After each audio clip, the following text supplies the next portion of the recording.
The sound of the plane's turbine decreased until it completely silenced, and my heart raced when the pilot announced our arrival at Galileo International Airport.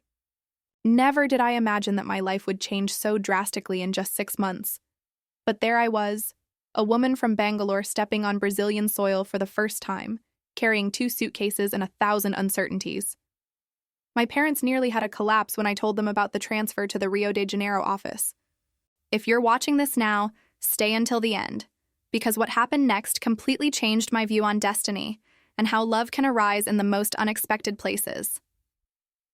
The humid heat hit me like a wave when I left the air-conditioned terminal. Unlike India's dry heat, Rio's air seemed to embrace my skin as I waited for a taxi. I clutched my phone, checking once more the address of the apartment that the company had rented for me in Copacabana. My Portuguese was practically non-existent, just a few phrases I had memorized during the flight. "Good afternoon to Copacabana, please," I said, with a heavy accent to the taxi driver, a gray-haired gentleman who smiled sympathetically. "First time in Brazil?" he asked in English, noticing my discomfort. His kind eyes observed me through the rearview mirror as I nodded, relieved that he spoke English. "Yes, work transfer. I'm a software engineer." "Ah, very smart," he exclaimed, tapping the steering wheel enthusiastically. "You'll like it here. Brazilian people have big hearts." During the journey, my eyes couldn't fix on a single point. The contrast was surreal. The exuberance of Guanabara Bay, the favelas clinging to the hillsides, the enormous mirrored buildings, all under the watchful gaze of Christ the Redeemer. So different from Bangalore, and yet, something seemed strangely familiar. My apartment was small but cozy, with a balcony that offered a partial view of the sea. I spent the first night awake, jet lag and anxiety fighting for control of my mind as I listened to the distant sound of waves breaking on the beach. Tomorrow would be my first day at the Brazilian office of Tech Global, and the responsibility weighed on my shoulders. I was the specialist sent to lead the implementation of the new system. The office was in a modern building in Barra da Tijuca. I took a deep breath before passing through the glass door, adjusting the red sari I decided to wear, a choice between honoring my roots and making a striking first impression. "Namaste, Anaya, welcome to Brazil."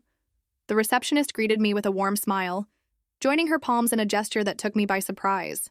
I was introduced to the team, a diverse mix of people whose names I desperately tried to memorize. Everyone was kind, but one of them immediately caught my attention. Tall, red-haired, with intense green eyes and a smile that seemed to light up the room. "Daniel Almeida, Senior Developer," he introduced himself, extending his hand. There was something in his gaze, a genuine curiosity that went beyond simple professional courtesy. "Anaya Sharma," I replied, feeling an inexplicable warmth rise to my face. "Your sari is beautiful," he commented in fluent English, but with that charming Brazilian accent. "The colors remind me of the sunset at Arpoador." It was the first time I heard about Arpoador, a small peninsula between Ipanema and Copacabana beaches, which would later become our special place. But at that moment, it was just a strange word coming from the lips of a man I barely knew. The first weeks were a whirlwind. During the day, I dedicated myself to work, explaining the intricate details of the system to the Brazilian team. At night, I fought against homesickness, video calls with my parents becoming my only comfort. Food was a challenge. My palate, accustomed to the spiciness of Indian seasonings, found Brazilian flavors strange. Daniel noticed my discomfort during a team lunch, when I barely touched the feijoada served. "You didn't like it?" he asked gently. "It's different," I replied diplomatically. "I'm still adapting." The next day, he appeared with a lunchbox. "Try this," he offered with an enigmatic smile. "A friend of mine has an Indian restaurant in Botafogo. It's not exactly what you're used to, but I thought it might help with homesickness." I opened the container, and the familiar aroma of curry flooded my senses, bringing tears to my eyes. It was a simple gesture, but deeply meaningful. The first time I truly felt seen in that new world. "Obrigada," I murmured, using one of the few Portuguese words I had already learned. "De nada," he replied, his green eyes shining with something I didn't yet know how to identify. "And if you want, I can show you some places on the weekend. You can't get to know Brazil just through the office and apartment." I hesitated. In Bangalore, I would never accept such an invitation from a male colleague I had just met. My traditional upbringing sounded alarms in my head. But something in Daniel's transparent gaze made me accept, "I'd love to," I answered, surprising myself. And so, the following Saturday, I found myself climbing Corcovado Hill in a train full of tourists, beside a man who was still practically a stranger, but who had somehow already become a safe harbor in that distant land. When we finally reached the top and Christ the Redeemer appeared in all its grandeur, arms open over the city, I felt something change within me. "It's amazing," I whispered, marveling at the panoramic view of the city stretching below. "Yes," replied Daniel, but when I looked at him, I realized his eyes weren't on the statue or the landscape. They were fixed on me.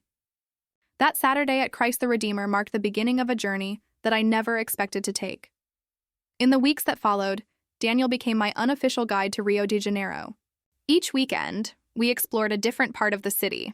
The bustling streets of Lapa with its colorful steps and weekend samba, the historical charm of Santa Teresa, the endless stretch of Copacabana Beach where I awkwardly tried to play futevole and failed miserably, much to Daniel's amusement. "You're an engineer. I thought you'd calculate the perfect angle to hit the ball," he teased as we collapsed on the sand after another failed attempt. "Give me algorithms any day," I laughed, surprised at how comfortable I'd become with him. Physical coordination is clearly not my forte. As my Portuguese improved, so did my understanding of Brazil, its complexities, contradictions, and undeniable charm. Daniel patiently explained the historical context behind the places we visited, the African and indigenous influences in Brazilian culture, and introduced me to foods I never imagined I would love. The spicy warmth of acarajé reminded me of home, while the sweetness of brigadeiro became my new addiction. But it wasn't all smooth sailing. One evening, as we sat watching the sunset at Arpador, what had become our ritual, I received a video call from my mother. When she saw Daniel sitting next to me, her expression changed instantly. "Who is that man, Anaya?" she asked in Hindi, her voice sharp with concern. I quickly explained that he was a colleague showing me around the city, but the damage was done. The call ended with a tense, "We'll talk later," and that night, my parents made their expectations crystal clear. "We agreed to this transfer because it would advance your career," my father said sternly. Not for you to forget who you are and where you come from. Your cousin Priya's wedding is in 3 months, and we've invited Vikram's family. His engineering firm is very successful, and he comes from a good family." My stomach knotted. They had been trying to arrange a match for me before I left, and apparently my absence hadn't deterred their plans. I ended the call feeling torn between two worlds, the traditional expectations of my family and the new sense of freedom I'd discovered in Brazil. The next day at work, I was unusually quiet. Daniel noticed immediately but waited until lunch to ask what was wrong. We sat at our usual spot in the small plaza near the office, the tropical plants providing a sense of privacy. "It's complicated," I sighed, poking at my food. "My parents, they have expectations. In my culture, it's common for parents to arrange marriages. They've found someone they think is suitable." Daniel's expression changed, a shadow crossing his features. "And what do you think?" "I don't know," I admitted. Before coming here, I never questioned it. It's our tradition, and Vikram seems nice from what I've heard. He's educated, successful. "But?" Daniel prompted, his eyes searching mine. "But I've changed since coming here," I said, finally voicing what had been growing in my mind. "I've seen a different way of living, of making choices. I've started to question things I never questioned before." The tension between us grew over the following days. We continued our weekend explorations, but something had shifted. There was an unspoken weight in our interactions, questions hanging in the air that neither of us dared to ask. The real turning point came during the Festa Junina celebrations. The company organized a traditional party, complete with foro music, colorful decorations, and typical foods. I wore a dress that my Brazilian colleague Mariana had helped me choose, my hair in braids adorned with flowers. Daniel stood frozen when he saw me, his eyes widening in a way that made my heart race. He was dressed in typical Festa Junina attire, a plaid shirt, straw hat, and painted-on freckles that made him look boyishly charming. "You look," he started, then seemed to lose his words. Ridiculous, I offered with a nervous laugh. Beautiful, he corrected, his voice soft, incredibly beautiful. The night was filled with music and laughter. Daniel patiently taught me the steps to foro, his hand warm against the small of my back as we moved across the dance floor. The proximity was intoxicating, and for those hours, I forgot about everything else. The cultural differences, my parents' expectations, the uncertain future. As the evening wound down, we escaped the noise of the party and found ourselves on the office building's rooftop terrace. The city lights sprawled below us, a mirror to the stars above. The night air was warm, carrying the distant sounds of music and laughter. I need to tell you something, Daniel said, his voice serious in a way I hadn't heard before.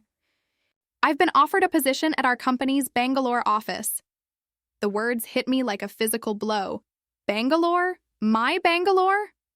He nodded, a small smile playing at his lips. I applied months ago, before I met you. The transfer came through yesterday. That's wonderful, I managed, trying to sound enthusiastic while my mind raced with conflicting emotions. When do you leave? That's the thing, he said, taking a step closer. I'm not sure if I should go anymore. I felt the weight of his words, understanding what he wasn't saying. Daniel, I know, he interrupted gently. I know about the cultural differences. I know about your family's expectations. I know it's complicated, but these past months with you... He took a deep breath.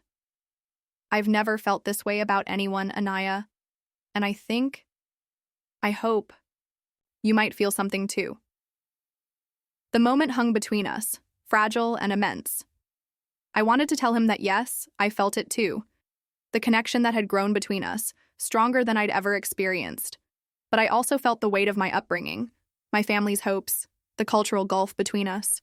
I need time, I whispered, unable to meet his eyes. This isn't simple for me. He nodded, understanding in his gaze. I have 3 weeks before I need to give my final answer about Bangalore. That night, I barely slept. My mind kept replaying every moment with Daniel, every laugh, every conversation, every shared sunset at Arpador. I thought about my parents and the life they envisioned for me. I thought about the person I was becoming in Brazil, stronger, more independent, more willing to question and choose. Have you ever been torn between two worlds, two versions of yourself? If you've experienced something similar, leave a comment below. I'd love to know how you navigated such a profound life crossroads. The following week was the most challenging of my time in Brazil. Daniel and I maintained a professional distance at work, both needing space to think. I immersed myself in the system implementation, working late into the evenings to avoid the empty apartment and the thoughts that waited there. On Friday, I received an email that changed everything. The project was being fast-tracked, and I was needed back in Bangalore immediately. Not in a month as planned, but in just 10 days. The countdown had begun, and I still hadn't resolved the turmoil in my heart. That night, I stood on my small balcony, looking out at the sliver of ocean visible between the buildings. The breeze carried the salt scent of the sea, mixed with the now familiar sounds of Rio nightlife. In just a few months, this foreign place had begun to feel like home in a way I hadn't anticipated. My phone buzzed with a message from Daniel. I miss our Arpoador sunsets. One more before you decide. I stared at the message for a long time before typing a simple yes. The next evening, I met Daniel at our spot in Arpador. The beach was crowded with locals and tourists alike, all gathered to witness the famous sunset. We sat side by side on the warm rocks, not touching, yet acutely aware of each other's presence. The setting sun painted the sky in vibrant shades of orange and pink, casting a golden glow over everything it touched. I got your email about leaving early, Daniel said finally, breaking the silence between us. 10 days. 10 days, I echoed, watching the waves crash against the rocks below. It feels unreal. I thought I had more time. For the project? Or for us? His question hung in the air, direct and unavoidable. I turned to look at him then, taking in the features that had become so dear to me, the small scar above his right eyebrow from a surfing accident as a teenager, the slight crinkles around his eyes when he smiled, the way his hair caught the light like burnished copper. Both, I admitted. I'm not ready to leave either. Daniel reached for my hand, his touch sending warmth up my arm despite the evening breeze. I've been thinking about Bangalore, he said, about taking the position. My heart leapt at his words, but reality quickly tempered my hope. And I've been thinking about what that would mean. My parents, my family, they wouldn't understand. In their world, relationships don't happen this way. How do they happen? He asked gently. With permission, with arrangement, with similar backgrounds and shared cultures. I sighed, feeling the weight of generations of tradition. Not with a Brazilian man I met at work. Would they give us a chance if they met me? The question was so simple, yet so complicated. I imagined Daniel in my parents' home in Bangalore, his tall frame in our low-ceilinged living room, his open expressions facing my father's measured reserve, his green eyes meeting my mother's suspicious gaze. I don't know, I answered honestly. They might, eventually, but it would be difficult. As the last rays of sunlight disappeared beyond the horizon, we sat in contemplative silence. The famous green flash, that momentary burst of color as the sun vanishes into the ocean, came and went, leaving us in the soft blue light of dusk. I have something to show you, Daniel said suddenly, standing and offering me his hand. Something I've been working on. Curious, I followed him through the streets of Ipanema, our fingers intertwined. He led me to a small cafe tucked away on a side street, its windows glowing with warm light. What are we doing here? I asked as he pulled open the door. The answer came as soon as we stepped inside. The cafe was decorated with a stunning fusion of Brazilian and Indian elements. Colorful Indian textiles hung alongside Brazilian artwork. The scent of cardamom and cinnamon mingled with the rich aroma of Brazilian coffee. Behind the counter stood a middle-aged Brazilian woman with kind eyes and a welcoming smile. Anaya, this is my Aunt Teresa, Daniel introduced us. She owns this place, and she's been helping me with a little project. Teresa greeted me warmly before disappearing into the kitchen, returning moments later with plates of food that made my mouth water and my eyes widen in surprise. Before me was a feast that bridged my two worlds: pão de queijo stuffed with paneer, coccinha with a masala twist, gulab jamun served alongside brigadeiros. You did this? I asked, amazed as I sampled the perfect blend of flavors. Daniel nodded, watching my reaction intently. I've been taking cooking classes with Teresa and consulting with the chef at that Indian restaurant in Botafogo. I wanted to show you that our differences don't have to divide us. They can create something new, something beautiful. Tears welled in my eyes at the thoughtfulness of his gesture, at the weeks of effort he must have put into this surprise. It's perfect, I whispered. There's more, he said, his expression turning serious. I spoke with my manager yesterday. If I take the Bangalore position, I can work remotely part-time from Rio for the first 6 months. And if you're willing, you could extend your stay here, work remotely from Brazil part-time too. We could have time to figure this out, together, without rushing. My mind raced with possibilities. 6 more months in Rio. 6 months to explore whatever was growing between us without the immediate pressure of cultural expectations or family demands. 6 months to find a path forward that honored both our worlds. And after 6 months? I asked, needing to see the full picture. After 6 months, we decide together. Maybe I move to Bangalore. Maybe you come back to Rio. Maybe we find something in between. He took my hands in his. I'm not asking for forever right now, Anaya. I'm just asking for a chance. The next week passed in a blur of preparations.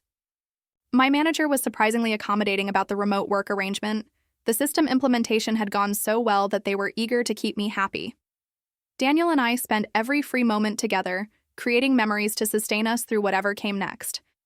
2 days before my flight, Daniel took me to a small jewelry shop in the historic district. There, he purchased 2 delicate bracelets made of braided gold and green threads. In Brazil, we have a tradition, he explained as he tied one around my wrist. These are fitas do Senhor do Bonfim, wish ribbons. You make 3 wishes as they're tied on, and when the bracelet naturally breaks, your wishes will come true. I watched as he secured the knot, then took the second bracelet and tied it around his wrist. What did you wish for? I asked. His smile was mysterious. That would be telling. But one of them might have involved you. On my last night in Rio, we returned to Christ the Redeemer, this time under a star-filled sky. The city stretched out below us, a tapestry of lights and shadows, of memories we'd created together. I never expected this when I came to Brazil, I said, leaning against the railing. I came for work, for career advancement. I never thought I'd find a piece of your heart, Daniel finished for me. Yes, I admitted. A piece that I'm now leaving behind. He shook his head, his hand finding mine. Not leaving behind. Taking with you, in a new form. As we stood there under the watchful gaze of Christ the Redeemer, I felt a strange peace settle over me. The future was uncertain, filled with challenges and conversations that wouldn't be easy. My parents would need time to understand, to accept the change in plans I was bringing home with me. Daniel and I would need to navigate cultural differences that ran deeper than food preferences or language barriers. But standing there, with the gentle pressure of his hand in mine and the wish bracelet secure around my wrist, I believed we could find our way. Not by erasing our differences or by one of us conforming to the other's world, but by creating something new together, a bridge between cultures, a love that could thrive in the spaces between. 6 months later, I stood in the arrivals area of Bangalore International Airport, scanning the crowd for familiar faces. My parents stood to one side, their expressions a mixture of resignation and curiosity. And there, stepping through the gate with a backpack slung over his shoulder and a nervous smile, was Daniel. Our eyes met across the terminal, and I felt the same flutter in my chest that I'd felt that first day in the Rio office. As he approached, I saw my mother straighten her posture. My father's jaw tightened slightly. This wouldn't be easy, but few things worth having ever are. Daniel greeted my parents with carefully practiced Hindi phrases and presented them with thoughtful gifts from Brazil. His wish bracelet, I noticed, was still intact around his wrist. The threads faded but unbroken. Mine had snapped just 2 weeks earlier, on the day his visa was approved. That evening, as we sat in my family's living room, the conversation stilted but civil. I caught my mother watching Daniel as he enthusiastically tried her homemade chutney, his face lighting up with genuine appreciation. It was a small moment, barely noticeable, but I saw the first crack in her reserve, a tiny opening where understanding might eventually grow. Later, under the star-filled Bangalore sky so different from Rio's, Daniel and I stood on my parents' rooftop terrace. "What do you think?" I asked. "Is it everything you imagined?" He looked around at the cityscape, breathed in the distinctly Indian scents on the night air, then turned to me with the smile that had first captured my heart. "It's better," he said simply, "because you're here to show me your world, just as I showed you mine." The journey ahead would have its challenges, cultural misunderstandings, family expectations, the practical complications of building a life between two distant countries. But as we stood there together, I knew that what we had found was worth every obstacle. Our love hadn't erased our differences. It had embraced them, transforming them from barriers into bridges. If there's one thing I've learned from my unexpected journey from India to Brazil and back again, it's that the most beautiful connections often happen when we're brave enough to step outside the boundaries we've always known. Sometimes, the greatest adventure isn't found in a place, but in the heart of someone who sees the world differently than you do. If this story touched your heart, please subscribe to our channel for more real stories about love that transcends boundaries. Remember that sometimes, the most unexpected journeys lead us exactly where we're meant to be.